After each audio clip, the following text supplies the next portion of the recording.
साथ वाकई बहुत मर्मस्पर्शी और पारिवारिक मूल्यों से भरी हुई है। ये कहानी दिखाती है कि कैसे धैर्य, समझदारी और निस्वार्थ प्रेम से एक बहू पूरे घर का दिल जीत सकती है और बिखरे हुए या तीखे रिश्तों को भी मिठास में बदल सकती है। जैसा कि आपने कहा, यहाँ आपकी कहानी पूरी दी गई है। कहानी 7। रसोई से उठती खुशबू पूरे घर में फैली हुई थी। चावल की हल्की भाप, उसमें मिले मसालों का जायका और बीच बीच में तले प्याज की महक सब मिलकर घर का माहौल और भी लजीज बना रहे थे। आज रविवार था और स्नेहा ने सोचा था कि घर वालों को कुछ अलग खिलाया जाए। सुबह सुबह उसने ही सब्जियां काटी थी, दही मसालों में मिलाया था और चावल भिगोकर रख दिया था। सबको बिरयानी बहुत पसंद थी, इसलिए पूरे दिल से उसने पकाया था। पर जब तक सासू माँ, ससुर जी, देवर अमन और ननद प्रिया ने खाना खा लिया, तब तक कढ़ाई लगभग खाली हो चुकी थी। प्लेट लेकर जब स्नेहा बैठी तो बस 2 चम्मच बिरयानी बची थी। उसका मन एक पल को जरूर टूट सा गया, लेकिन अगले ही क्षण उसने खुद को संभाल लिया। उसकी आंखों में हल्की नमी आई, लेकिन उसने प्लेट में परोसे हुए चावल को ही मुस्कुराते हुए खा लिया। इसी दौरान अमन ने देखा, भाभी आप तो ठीक से खा भी नहीं पाई, रुकिए मैं आपके लिए और निकालता हूँ।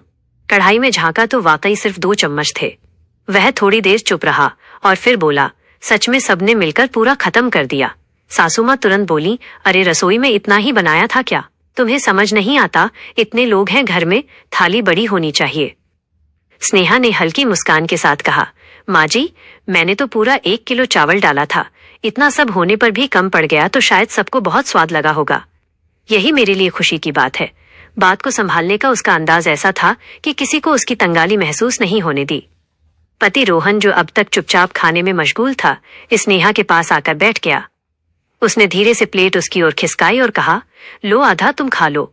स्नेहा ने तुरंत मना कर दिया, नहीं तुम खाओ, तुमने सुबह से ऑफिस के फाइल्स में सिर डुबो रखा था, भूख तुम्हें ज्यादा होगी, मैं बाद में कुछ और बना लूंगी।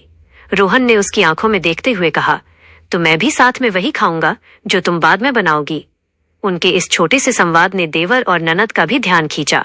प्रिया हंस पड़ी, भाई और भाभी हमेशा ऐसे ही करते हैं, एक दूसरे के बिना खाना भी पूरा नहीं लगता। अमन ने बात बदलते हुए कहा, भाभी अगली बार मैं आपकी मदद करूंगा। इतने सारे काम आप अकेली करती हो, फिर खाना भी इतनी मेहनत से बनाती हो, कम से कम प्याज काटने का काम तो मैं ही कर सकता हूँ। सासू माँ ने हल्की खांसी लेते हुए कहा, काम की बात छोड़ो, पहले ये बताओ कि खाने में स्वाद इतना अच्छा कैसे आया। मेरी उम्र हो गई, लेकिन इतना परफेक्ट मसाला मैंने कभी नहीं मिलाया। उनकी आवाज में भले तेजी थी, पर छिपी तारीफ भी थी। स्नेहा ने विनम्रता से कहा, माँ जी, मैंने आपसे ही तो सीखा है, आप जो जो बता देती हैं मैं ध्यान रखती हूँ। यह सुनकर सासू माँ थोड़ी पिघली। उन्होंने आंखों पर चश्मा चढ़ाकर गौर से स्नेहा को देखा, अच्छा है, कम से कम कुछ तो सही कर लेती हो। रोहन, अमन और प्रिया तीनों ने एक दूसरे की तरफ देखकर दबी हंसी साझा की। सब जानते थे कि माँ की आदत थी बात को तीखा बोलने की, लेकिन दिल से वे स्नेहा की मेहनत को मानती थीं। उस रात जब सब अपने अपने कमरों में चले गए, रोहन ने धीरे से पूछा, तुम्हें बुरा तो नहीं लगा ना? स्नेहा ने उसकी ओर देखकर कहा, नहीं, बुरा क्यों लगेगा, परिवार है, कभी कभी खाना कम पड़ जाना या किसी की बात का स्वर तेज होना, ये सब तो चलता रहता है। मुझे तो अच्छा लगा कि सबको बिरयानी पसंद आई। स्नेहा हल्की हंसी के साथ बोली, मैंने भी शुरुआत में सोचा था कि बहू बनने का मतलब सिर्फ समझौते करना है, लेकिन अब लगता है बहू होना रिश्तों को संतुलित करना है। मैं लाचार नहीं हूँ, बस ये समझती हूँ कि अगर मैं थोड़ा संभल कर चलूं तो घर में मिठास बनी रहेगी। अगले दिन सुबह फिर वहीं चहल पहल थी। सासू माँ मंदिर के लिए फूल तोड़ने आंगन में गई थी और स्नेहा सबके टिफिन पैक कर रही थी। प्रिया ने कहा, भाभी आप सच में सुपर वुमन हो। अमन ने भी जोड़ा, हाँ भाई, मेरी भाभी तो मैच फिक्स कर सकती हैं सबको खुश करके। शाम को जब अमन घर लौटा तो उसने देखा भाभी अकेली ही सब्जियां काट रही थी। उसने मदद का हाथ बढ़ाया। अमन ने पूछा, भाभी आपको कभी बुरा नहीं लगता?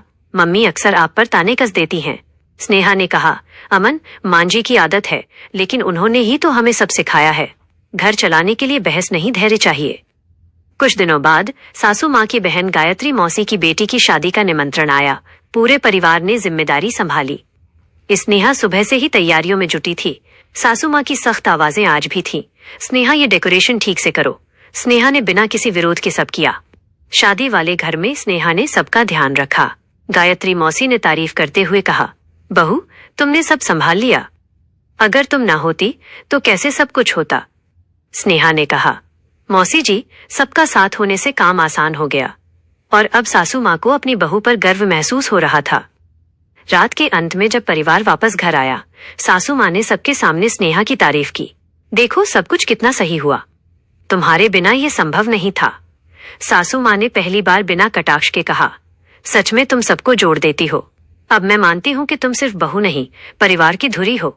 स्नेहा की आंखों में खुशी थी। उसने महसूस किया कि परिवार के बीच अपनापन और प्यार ही सबसे बड़ा त्योहार है।